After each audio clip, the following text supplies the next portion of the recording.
A 1, 2, 3, 4. Oh, hello.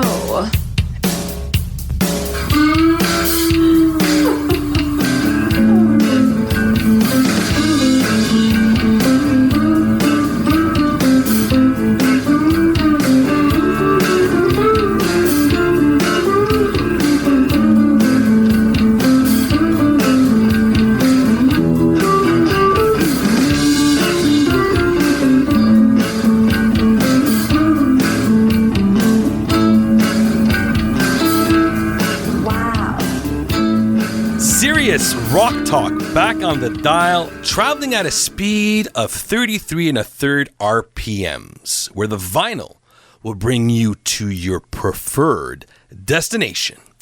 On with the show.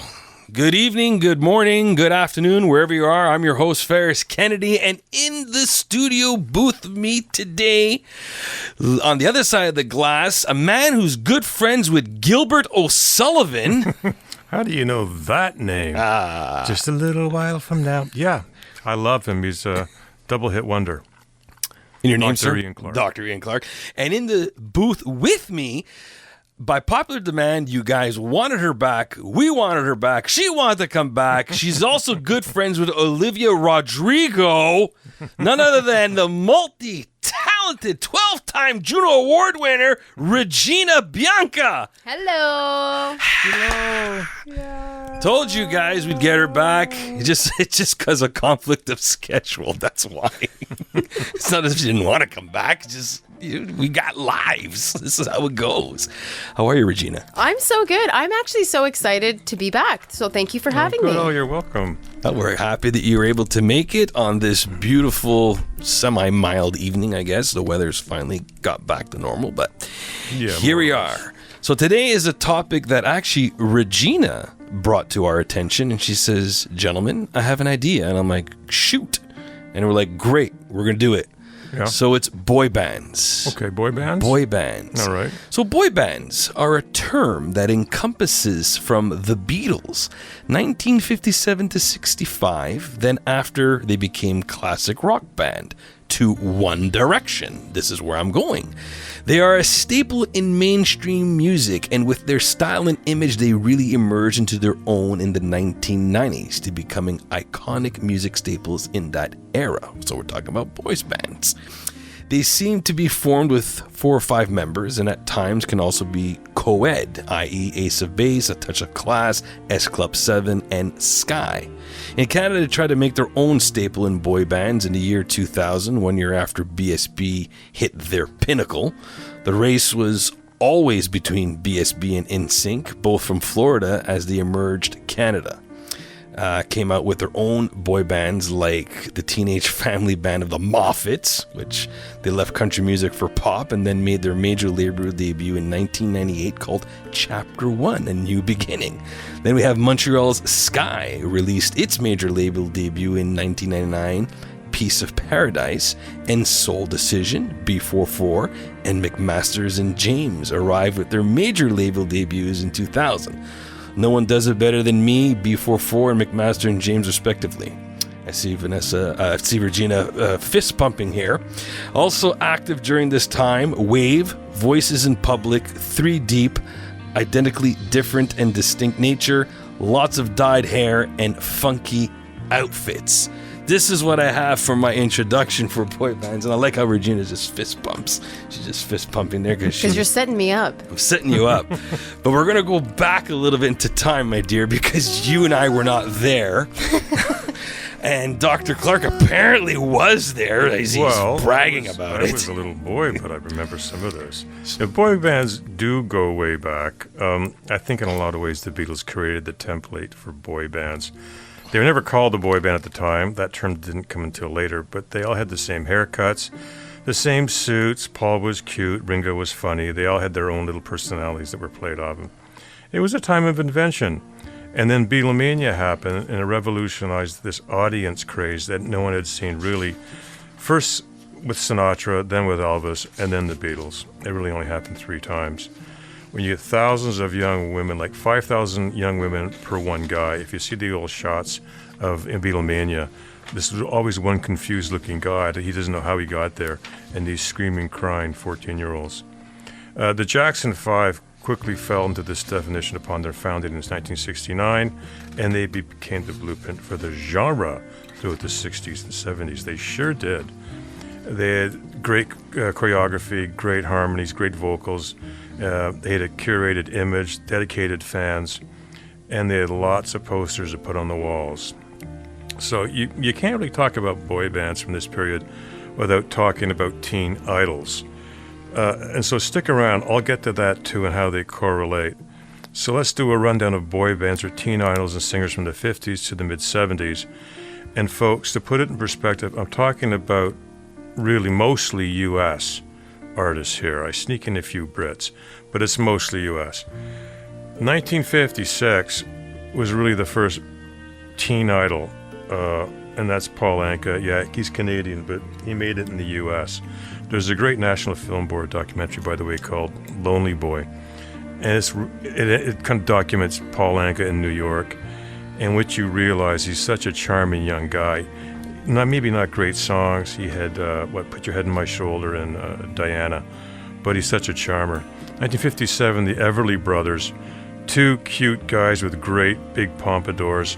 I call them half a boy band. Just two guys. 1958, the Bee Gees. When people think of the Bee Gees, they think, of course, Saturday Night Fever.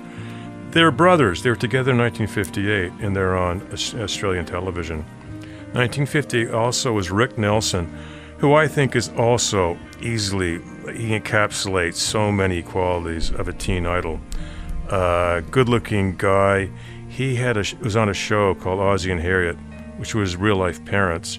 He sang songs on the show, and he became this teen idol. And by the way, I love linkage, as listeners of the podcast know. No Rick Nelson, no Eagles. There you go. Dave Clark 5, a British band. Dave Clark 5, yeah, all these kind of cute young guys dressed in suits, and they just had a lot of fun and made goofy movies. Bobby V, 1959, had a great hit with Take Good Care of My Baby. Another great teen idol. Bobby Darin from 59. Bobby Darin was a very talented guy. He could sing, he could act. He was up for an Academy Award. He died young. He had a bad heart condition. Check out the biopic with Kevin Spacey. 1959, the Isley Brothers. Great band. 1960, a band called the Beatles were formed. I'll talk about them later. 1960, The Temptations. 1960, Bobby Rydell, who had the hit Volare. The Lettermen from 61. No Letterman, no harmony for the Beach Boys. 1961, Gene Pitney. 61, Del Shannon, who of course had the big hit with Runaway. 1962 had the Four Seasons, later Frankie Valli and the Four Seasons, just as you had the Supremes, and then you had Diana Ross and the Supremes. There's often a breakout star. 1962, the Rolling Stones, and of course later Mick Jagger and the Rolling Stones. I'm kidding, still the Rolling Stones. The Hollies. The Hollies were Graham Nash, Crosby, Stills and Nash. It was his band, more or less, out of Manchester, England. Incredible four-part harmonies. Leslie Gore. Leslie Gore was one of the first so-called feminist singers from 62. She had It's My Party and what was her other big one? You Don't Own Me. She was great, Leslie Gore. Very preppy. She had wore a lot of Ivy League sweaters. 63, the Beach Boys were formed. You had, of course, Brian Wilson and his two brothers, plus a cousin and a friend. 1963, Bobby Vinton, who sang Blue Velvet. This is a teen idol, really. 1965 with the Rascals, who Good Lovin' was their song, later became the Rascals. 1965 was the Righteous Brothers, again, kind of a half a boy band. And 66 had the Monkees. The Monkees were one of the ultimate prefab creations, but I love the Monkees. They had guys like Neil Diamond, Carole King writing for them, and they had some great hits. They were selected because they were cute and they had distinct personalities. That's the way they worked. 67 also saw Simon and Garfunkel. I don't think of them as a boy band. They appealed more to a university crowd, too intellectual. Jackson 5 in 69. Michael Jackson was this little guy hopping around. He was just one of us, just a part of a boy band. They all dressed the same in kind of pantsuits. 69 saw the Commodores. You might remember the Commodores as a disco band, but they were together in 69. Tommy James and the Shondells from 69, they had great hits like Money Money and Crimson and Clover. I'm kind of half a boy band, a little too hard rock. The Osmonds from 1970. Yeah, 5 brothers, I believe. And, of course, the breakout teen idol was Donny Osmond. He used to play Vegas. I saw him there when I didn't see him. He's at the hotel where he performed with his sister, Marie. The Partridge Family from 1970. Partridge Family was a show with Shirley Jones and her stepson, David Cassidy. And he became this huge teen idol. It was massive. And a lot of guys tried to. It was called the Keith Partridge haircut. It was long hair to your shoulders, parted in the middle, and kind of feathered back.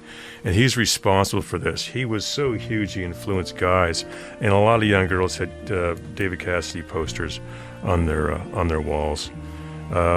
In the Bay City Rollers in 1974. For my time period, that's really the final boy band I can document.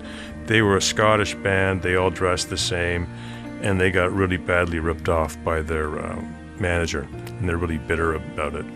I said I mentioned teen idols. Again, I'm going to focus on U.S. There are teen idols over in England like Cliff Richards and these guys, but for U.S., a teen idol really was just a boy band, but one guy, and especially they could manipulate him to make money. It's harder to manipulate a group. Teen idols, they kind of just push left and right. They put them into television, radio, films, comic books, fan magazines, general merchandising. That was their raison d'etre, is really to make money. The first teen idol, I'm not going to include Elvis Presley. And Elvis Presley came out, he was kind of scary. He hadn't had his nose job yet. He hadn't had his skin peels yet. He was a Memphis truck driver with greased back hair, singing country and western songs, and he scared the hell out of people. Pat Boone really was the first teen idol in the States. A cute guy. He sang songs like Love Letters in the Sand. It's really important that these guys aren't threatening to young women, so they didn't have any facial hair, and they weren't aggressive, and their songs were all kind of boy meets girl, boy loses girl type of stuff. Dion DiMucci from Dion and the Belmonts. Great. Dion was great. I don't know if he's really he belongs in this category, but someone put him in. Tab Hunter. Good-looking guy, couldn't carry a tune in a basket. He was brutal, but because of his looks, he was very wholesome looking. They put him in movies. Frankie Avalon and Annette Funicello made a lot of beach movies. Their singing was okay. Fabian Forte. Fabian was probably the worst singer of them all, and probably the best looking too. Great teen idol.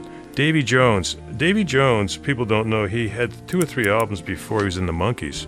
And yeah, I think he was 5'3", 5'4", just a little cricket. He was the original Artful Dodger in the London production of Oliver. He created the role. I mentioned Donny Osmond. Yeah, Donny Osmond was a huge breakout star. David Cassidy, I mentioned a guy named Bobby Sherman. Bobby Sherman was a TV star who became a teen idol. He sang a bit and eventually became a paramedic in Los Angeles when his career went south. Andy Gibb. Andy Gibb was the youngest of the Bee Gee brothers, too young to become a Bee Gee, so to speak. But he had hits, 2 or 3 hits, and he got into drugs, and it didn't end well for him. John Travolta. Yeah, John Travolta, people don't know, made a few albums. He was a star out of, Welcome Back, Kotter TV show. Sean Cassidy was Shirley Jones' real son. He became a brief idol. And finally, Michael Jackson, the breakout star from the Jackson 5, and we all know what's up with Michael Jackson, what happened to him. So, folks, that's my take on boy bands and teen idols from the late 50s to the mid-70s. That's interesting, because when you mentioned David Cassidy, I always have to always think of Danny Bonaducci. Or wait, what is it? Danny Bonaducci. Yeah, tough guy. He became some kind of boxer or something. Well, I ended up with the 80s, and it's as if we're going in years of age here. Yeah. That makes the most sense, though. It does. I don't think I trust you to deliver the 90s or the 2000s. I don't trust him either. No, because apparently you had to be, clean shaven and, no facial hair. So I would totally. No, not a lot of teen idols had beards. Okay, well, I was. How are you doing, girls?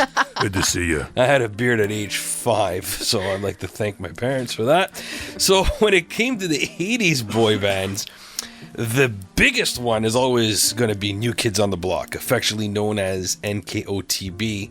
They rose to fame in the late 1980s with their infectious blend of pop and R&B tunes, forever cementing their status as one of the best boy bands of that era.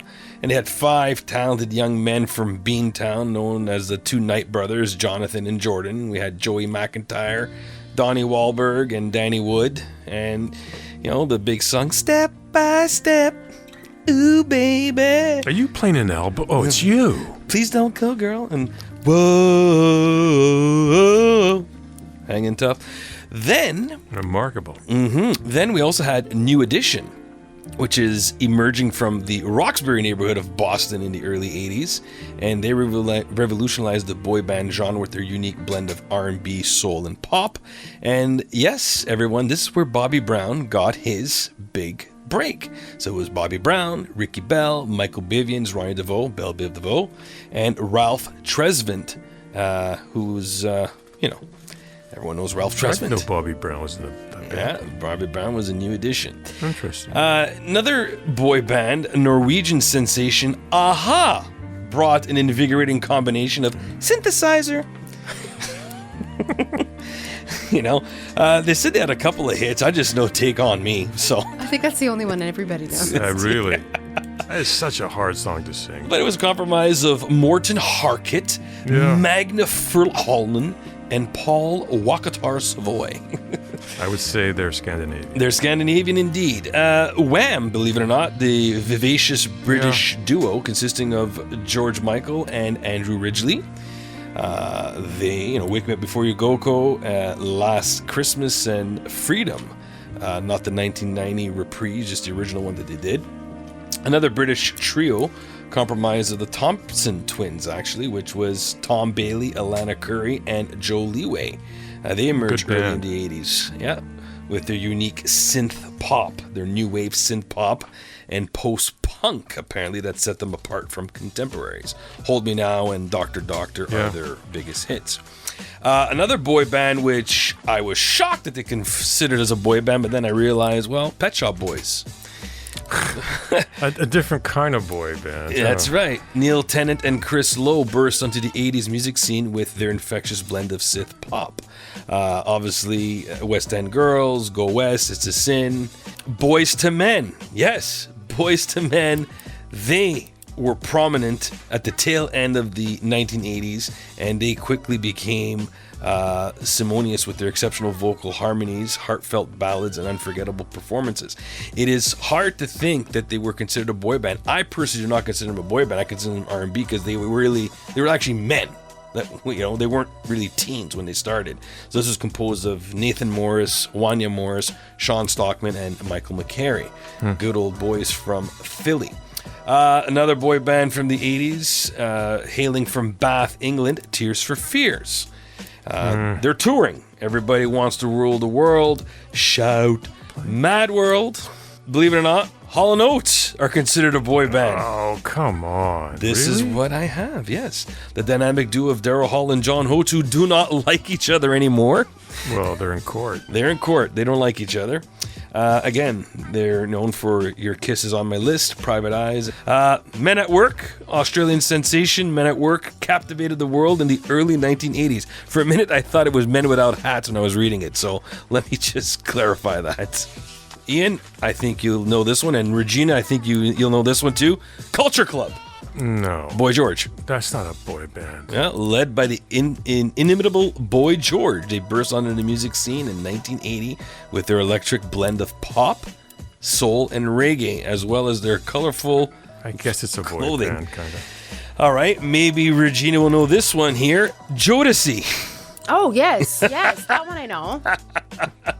So, are you going to talk about them later? No. All See, right. you know, I was strategic. If I saw a potential overlap, I left those for you. God bless Okay? you. You're welcome.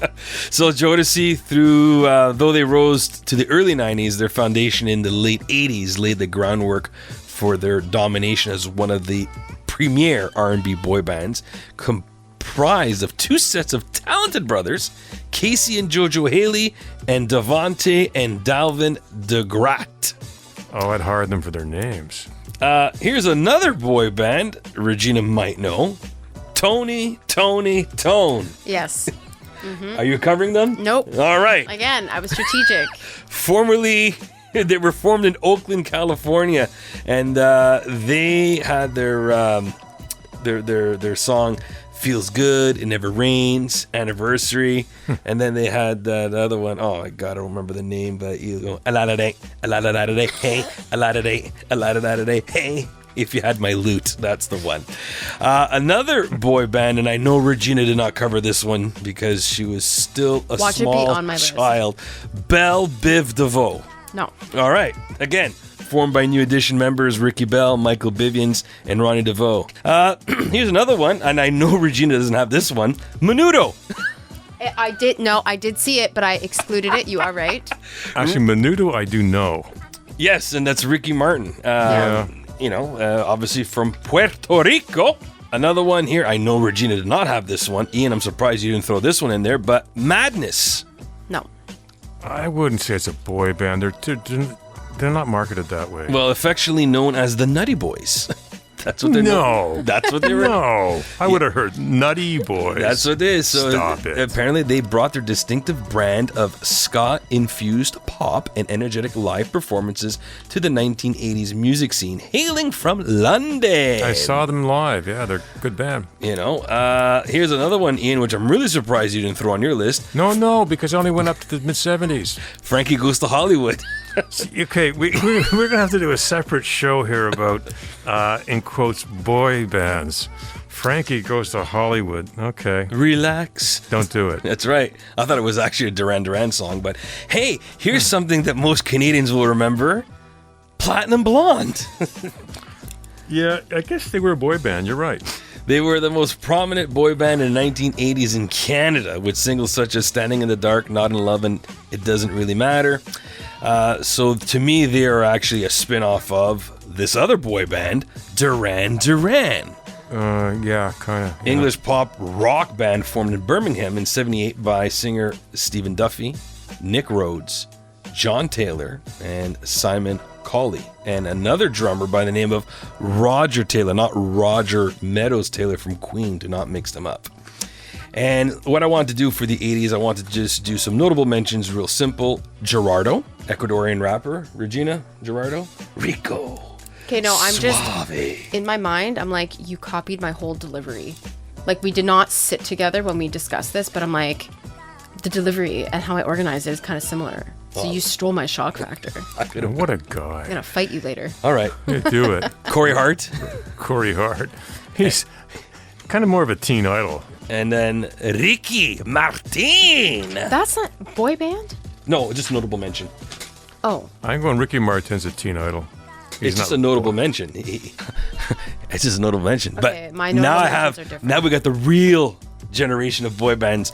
None other than Regina Bianca. That's Well, gonna. let's see what happens. She's gonna just smoke us out of the water. you know, thank you so much for letting me reserve my decade first, because this is the only decade in my opinion. No, I can't say that because the Beatles really started it all. But this was a lot of fun to do, and I'm really proud of how I organized my list. I also had the idea to, anyways, just know when I deliver it, it had nothing to do with me copying your style. I think you just got into my head and infiltrated what I wanted to do. It's an Italian thing. No. Oh, sorry. Yeah, okay. It's an Italian thing.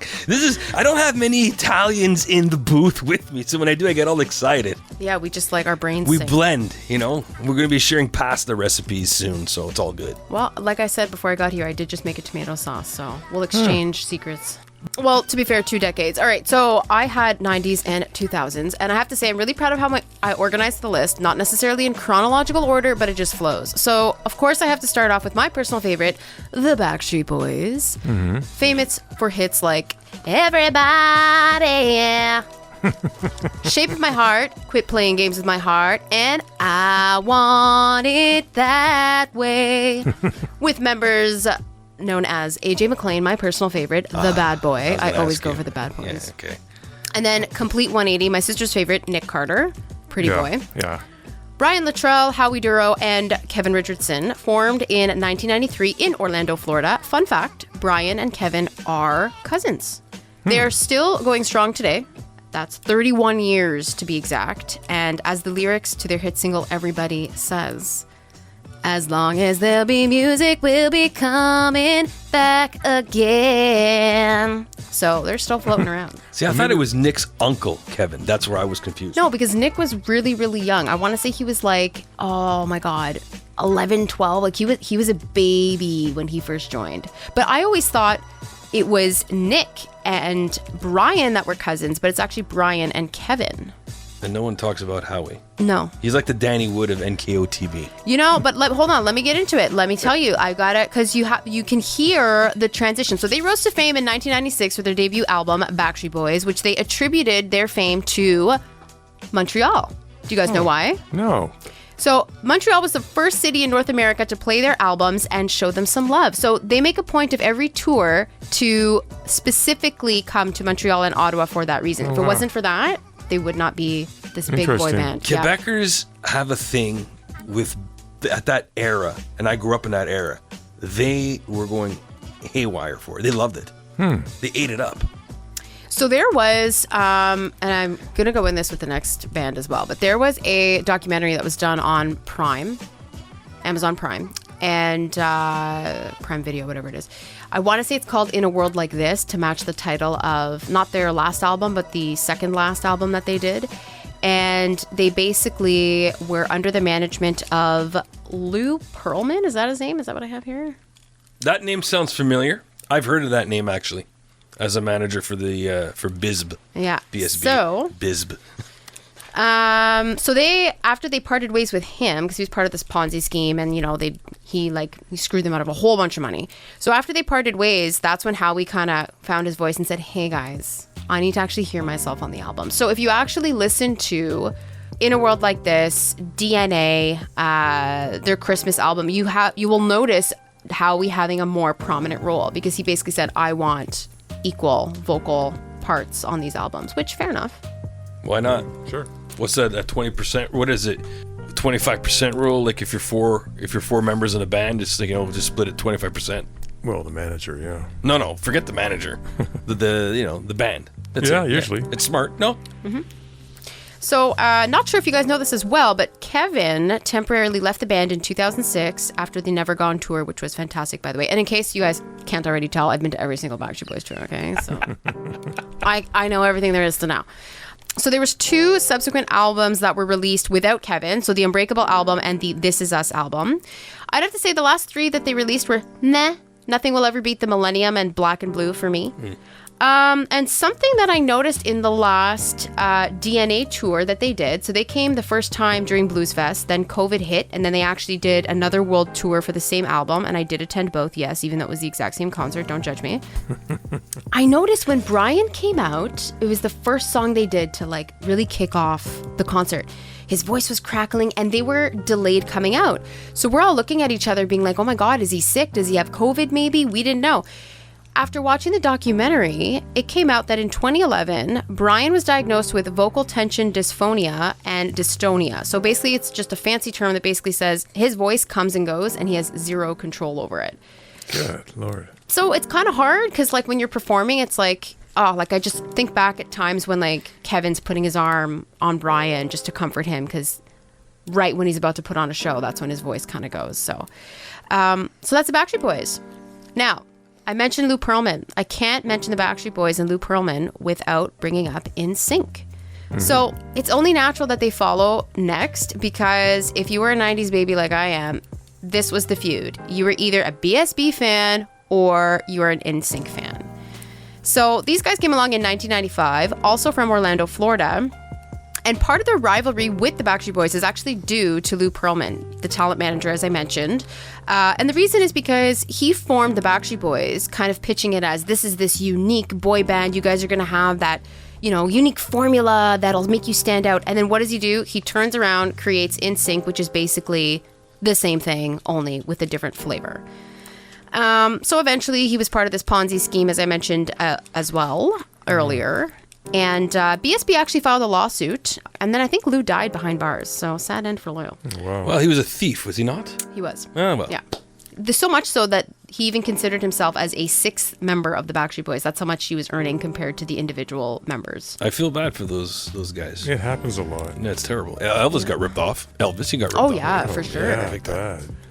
Sad. So I digress. Back to NSYNC. So their members include JT, Justin Timberlake, Joey Fatone, Lance Bass, JC Chazé, Chris Kirkpatrick, famous for hits like Ba Ba Ba, and since we are in May, It's Gonna Be May, Tearing Up My Heart, and Girlfriend. Sadly, only 4 studio albums, one of which was a 1998 Christmas album, which was fantastic. And then they went on hiatus in 2002, as we know, for Justin Timberlake to pursue his very, very successful solo career. And then recently reunited in 2023 to release a single called Better Place for the new Trolls film. Now, aren't they teaming up with, it's Lance Bass, JT, the Italian guy, Joey Fatone. Who was in My Big Fat Greek Wedding. Yeah. We can't forget that. You can't forget that. And isn't Nick Carter and Brian with the, they were doing, during the whole COVID, with that TikTok thing, they were doing a whole bunch of stuff together. And I said, okay, this looks pretty cool. Like they're trying to hang out. So I think they were kind of doing it for like a couple of appearances, but I'm glad you bring that up because did you know that there was a NKOTBSB tour? Yes, I heard of this. Are you going? Is it still happening? No, it happened and it was the best concert of my entire life. Like I'm not even a huge fan of New Kids on the Block, to be honest. They're awesome though. It's Donnie. I didn't like their old stuff. I liked their newer album. I think that came out around like 2010 or something like that. I was in university at the time and I just remember like them releasing that album and I was like, oh my God, I actually like New Kids. But their older stuff, I couldn't relate to it. It was just too, like, not my vibe. It was, look, the 80s, I remember when that album came out and I got it on cassette because everyone was getting it. Whether you like rock or rap, it didn't matter. It was like the thing. Everyone was trying to cover them at the talent show as a hair band or air band, whatever you want to call it. Hair band. Yeah. That's an elastic. Yes. So, Donnie was the guy, but everyone liked Jordan because he was the good-looking dude, and Jonathan was his older brother, and then did he have a creepy guy there too? Like, who is that? He creeps me out. Danny I'm sorry. Wood. Yes. He's jacked. He's built like a brick house. But he's got like such a straight face. Like I get so intimidated. But Donnie was my favorite. He never sang. Yeah, but you like his brother Mark better. No, I don't. I do not. I actually like Donnie better. And the reason why so I never really I did not pay attention to New Kids at all. I fell in love with Donnie when he started acting. And it was only later, once I came across their like early 2000s album, their like reunited album or whatever, that I was like, oh my God, he's in New Kids. So, no, to Marky Mark. What about Joey? Everyone liked Joey. No, not me. Interesting. He's a little guy. I know. No. Donnie, just again, I go for the bad boys. Donnie had this like badass look to him, but not as bad as Danny. Is that his name? Danny Wood, the creepy guy. Yeah. What do you call creepy? Yeah, that's creepy. It's like past badass to creepy. I pegged you more as a Nick kind of girl. The blonde. You like the little blonde, blue-eyed dude? No, I can't do like delicate. Like too delicate? Like disagree with me. Fight me. Tell me I'm wrong, Well, that's a good Nick choice. looks agreeable, and I don't do that. AJ's tough. I got a couple of the BSB albums. I don't care. I have it in sync. What's the one there? Celebrity. Yeah. I have it on vinyl picture disc. Very nice. I have no strings attached. I never owned Celebrity. No, sorry, no strings attached. They're like this. Yeah, that's okay. I'm sorry. The way you just acted that out, how could you possibly think that it's any other title other than No Strings Attached?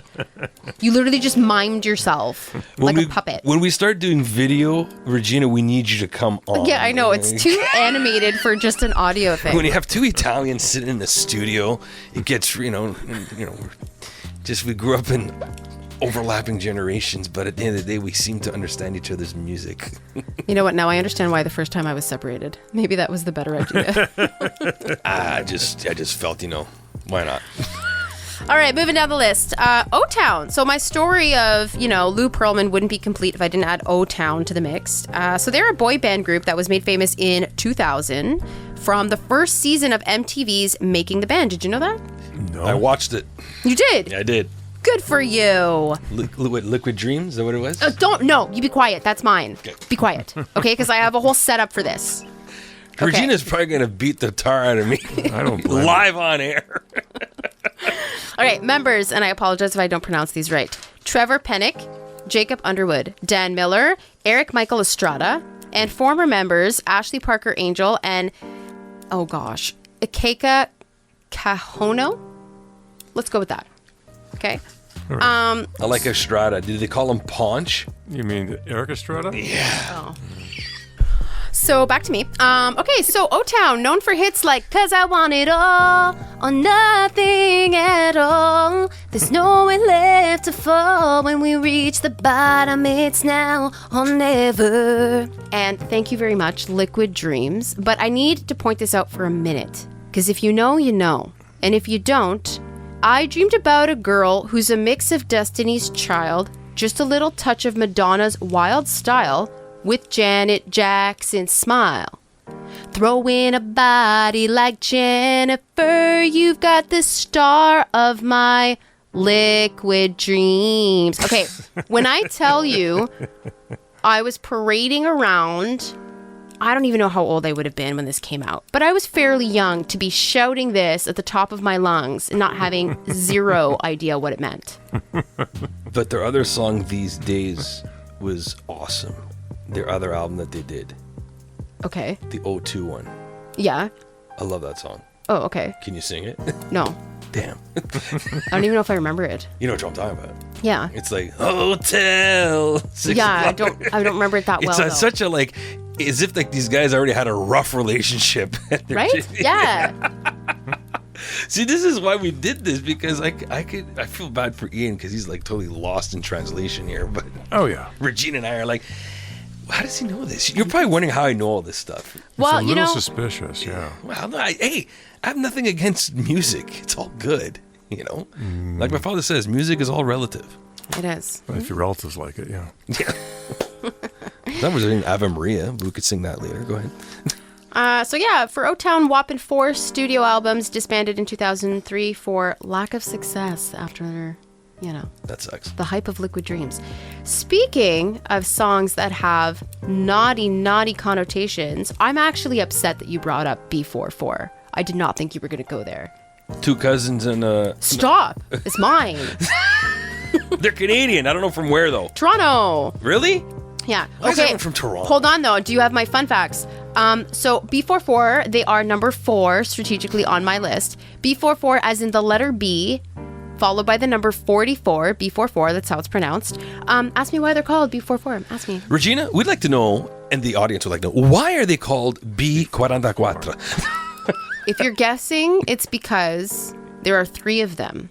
You'd be correct. Now, why does that make sense? Well, there is 3, right? Yeah. But who's then, the 4th? No, there's 3 of them. Yeah, What comes before 4? 3. God.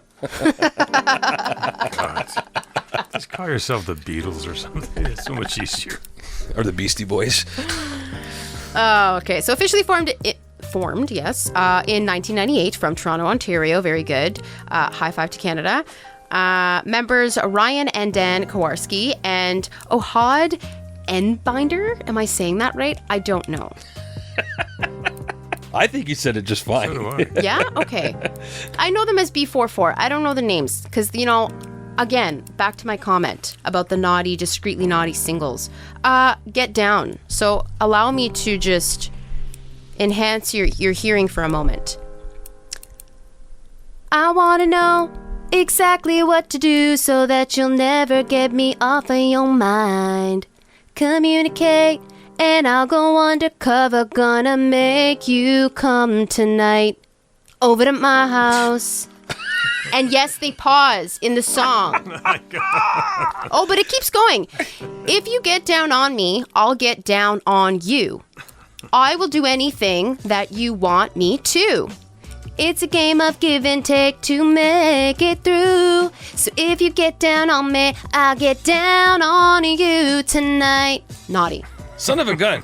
You know what? I used to jam to that song in my dad's vehicle. I was driving his Mazda at the time.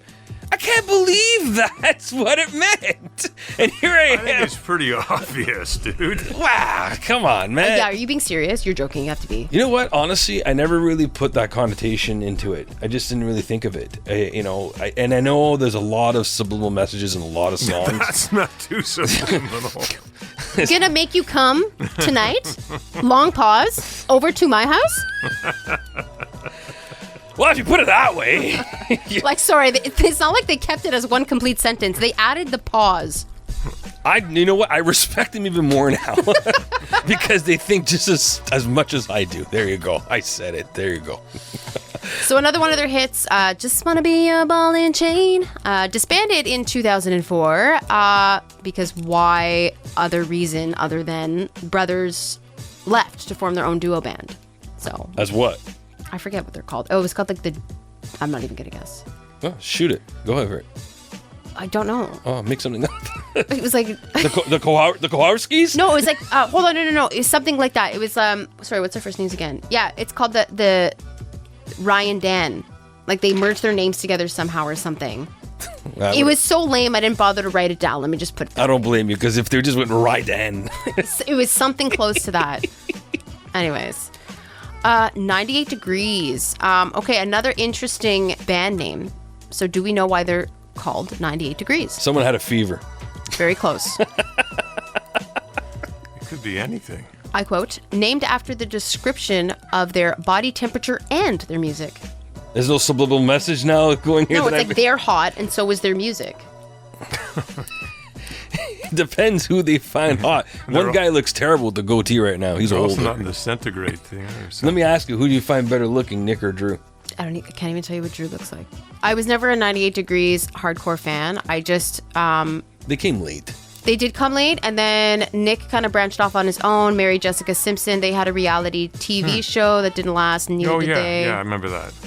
Yeah, and that was the extent. Now he's doing like reality shows. You ever He's see him on back, I know. those? He's back. It's like, what are you He's doing? married to Vanessa Lachey from NCIS Hawaii. It's his wife. They have 4 kids together. Yeah. Yeah. Just thought I'd share that with everybody. So members, Nick and Drew Lachey, Jeff Timmons, and Justin Jeffrey. I'm going to go with Jeffrey. Formed, I don't know the names when you, like, with these, okay, the only people's names who I absolutely know by heart are Backstreet Boys and N'SYNC because I love them. But anyone else was just, the band name was who your identity was. I don't care about the individual members. You did good with O-Town. I just want to know if the Underwood guy is Carrie's brother. I don't think so. Okay. Is that serious? I don't know. I'm asking. Oh, okay. No, it's not. Well, see. Underwood, it's not really a common name. How many Underwoods have you known in your life? Okay. So they were formed in 1997, famous for hits like I Do Cherish You and It's the Hardest Thing I Ever Have to Do. Rose to fame after their appearance in Disney's Mulan, singing True to Your Heart. Did you know that? Duet with Stevie Wonder. No, I did not No, know I that didn't one. know that. They had, I think it was at the end of the film, they did like an actual music video of them like in the studio singing it. So that's kind of what put them on the map. In total, a surprising 6 studio albums. Like, I'm actually surprised. And of course, they also have a Christmas album entitled Let It Snow, released in 2017, which surprised me. And it's that was their reunion album. And apparently, if you look them up, their status is indicated as still active. So we'll see. To be determined. What's these Christmas albums? Connie Well, Francis they're did really one. super profitable. 'Cause- Dylan has a Christmas album. Yeah, Twisted Sister has one too. Who? Twisted Sister. No way. Swear to God. Dee Snider is a Christmas And album. all the songs that they sing are basically the exact musical the music part of their hits. They're all usually the most profitable albums made. Well, okay, we're gonna do There a you go. Christmas album. Have to. Honestly, it combines 2 of my favorite things, boy bands and Christmas. I don't mind Christmas. I love it. I love it. So honorable mentions, same kind of format that you presented. Savage Garden, Truly, Madly, Deeply 2. Gotta love that. I did want to just do a shout out for Boys to Men, but I'm glad you covered it, so I'll skip them. 5, okay? This bothers me because the way that their band name is spelt is the number 5, then IVE. How do you get 5? No, that's just irritating. It's 5-ive. That's how I see that, 5-ive. 5 Alive. Maybe they like the juice or something. Anyway, famous for Baby When the Lights Go Out. Da-na. Soul Decision. Ooh, it's kinda crazy. I've been thinking maybe. Gotta get you out of my mind. Hanson, all you really gotta know is one word, and that word is... Bah. There you go. I had to put in 112. Peaches and cream. All right, this brings me to the last one on my list, and I'll tell you why it's the last one once I'm done presenting them. The Jonas Brothers, a.k.a. the Joe Bros. Obviously, they're brothers. From New Jersey, made up of Kevin, Nick, and Joe Jonas. I think I did mention this very briefly in the other podcast. There is a fourth brother, Frankie, and he is known as the Bonus Jonas because he's not in the band. So they formed in 2005, gaining popularity on the Disney Channel, starring in 2 Disney Channel original movies, Camp Rock and Camp Rock 2, also featuring Demi Lovato. And that's how I think Joe Jonas and Demi Lovato started their little romantic fling, which did not end well. Known for hits like "'Cause I'm burning up for you, baby," Love Bug, A Little Bit Longer, and Look Me in the Eyes. In total, released 6 studio albums. They parted ways in 2013, and 6 years later, to my utter elation, have reunited in 2019, releasing the Happiness Begins album and their latest album, which was just released, called The Album. Something I need to mention here. So, I recently saw them in concert in Toronto. They did like 5 albums, one night type thing. And I noticed... I saw them twice, actually, I must say. I saw them first in Toronto, and then they released the Ottawa dates, so I went again with my sister in Ottawa. And I started to notice that every time they sang the song Burning Up, there's a part that goes, high heels, red dress, and then Nick does backing vocals where he goes, red dress, and everyone goes nuts when he sings it. So I'm like, I have to research this because there's something here. So apparently... years ago, when they first released the song, they were making fun of how he pronounced red, because he was like, red dress, to the point where he would actually not say it at all when he performed it live. So now it's like the concert, the whole audience for any concert that he does waits to see if he's going to say it, and then absolutely loses their mind when he does. So that was kind of fun. I actually like them better now. I always did like them, you know, when they did their Lines, Vines, Trying Times, Jonas Brothers albums. And they had that whole thing where they all wore purity rings on their wedding fingers to try and give this notion that they're good boys. And, well, what happens? We always like them better when they shed those rings. So, yeah, come over to the dark side. It's great over here. So that's where my list ends. There is obviously One Direction, DNCE. I didn't cover them because I felt like they were more 2010 decade. True. So all right. I stopped there. So I have something for Regina, which is pretty cool. I put a list together. I just want to know if you like them, you know any of the songs, and if I shoot out the name and you want to sing something that comes to mind, you go ahead. You ready? Okay, I'm ready. New Kids on the Block. Do you like them? Yeah, I do. All right. Boys to Men. Yeah. NSYNC. Yes. BSB. Oh, stop. Okay. Westlife. Meh. Hanson. No. Take That. I don't know. I know that band. Yeah, Gary Barlow. Yeah, that's a British band. Yeah. Wave. Boat. They're from Niagara Falls. Sky. Boat. And for all you non-Italians, boat means I don't know. Yeah, Boat. No lo sacco. So Sky from Montreal. 98 Degrees, you know. Meh. 5. No. No Mercy. Boat. Where do you go? La, la, la. Isn't that Jodeci? No, it's No Mercy. Really? Yeah. Boyzone. I did have them and I erased them because I was like, nah. O-Town, I know you like, kind of. Liquid Dreams. Yeah. Just because they're naughty and I like that. Soul Decision. Yeah, actually, yeah. I had to refresh my memory of what songs they sang, and when I did my research, I'm like, I have to put these guys back on my Spotify. They're good. All right. Before 4, we know you like. Yep. LFO.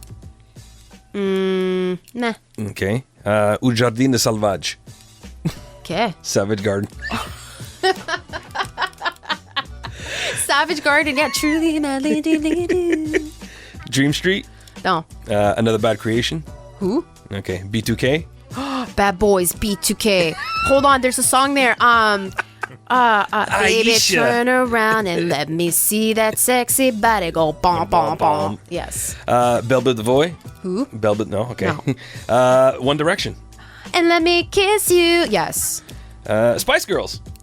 Not a boy band. And this was going to bring me to the concluding statements that I have. Not that we're concluding, but we have to cover girl bands next. You got it. We will. Sugar Jones. All Saints. Nope. A Touch of Class. S Club 7. S Club, there ain't no party like an S Club, gonna show you how. They had only like one album though, I know. didn't they? Yeah, The so yeah. The whatever. Jackson 5. Not really my era, so meh. Shy. Nope. New Edition. Nope. Jodeci. Yeah. Menudo. Yeah. Really? Yeah. Okay. All for One. You don't believe me? I do. Okay. I can see your face. How long is this list? 5 Seconds of Summer. Yes. Oh my God. I wish that I could wake up with amnesia. Yes. The Joannis Brothers. Okay. The, Pas français là. The Wanted. The Wanted, yeah. Pussycat Dolls. Again, girls, but yeah. Bangles. Ooh. You don't know? Yeah, no, it's a little before her time. The Go-Go's. No-nos. The Runaways. Okay. TLC. I'm going to pull the plug in a second here. TLC, yeah. No. Destiny's Child. Yes. L7. Who? Okay. En Vogue. No. Bananarama. No. Ace of Base. Yes. ABBA. Yeah, have to. Bewitched. Forgot about them, but yes. And then Len. You could have finished stronger. That's a no. Wow, it's number 50. Okay, now I see the point. So, I guess this is it. And yes, we're going to have to do a girl band. So, I'm totally down with that. We're going to, I guess, now coordinate some more scheduling down the road. Because, I guess, yeah, we'll figure it out. Yeah.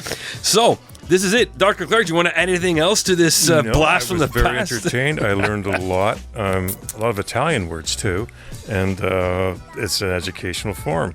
And thank you for everyone for participating. And that's what it's for, right? All right. So, signing off, the lovely Regina Bianca next to me. You want to say something? No? You know what? Just, you got to keep the boy bands alive. Appreciate them for what they are. I know that there's a lot of stereotypes of how people are treated if they like boy bands. If you like the boy bands, you wear them loud and wear them proud. Oh, and you know what?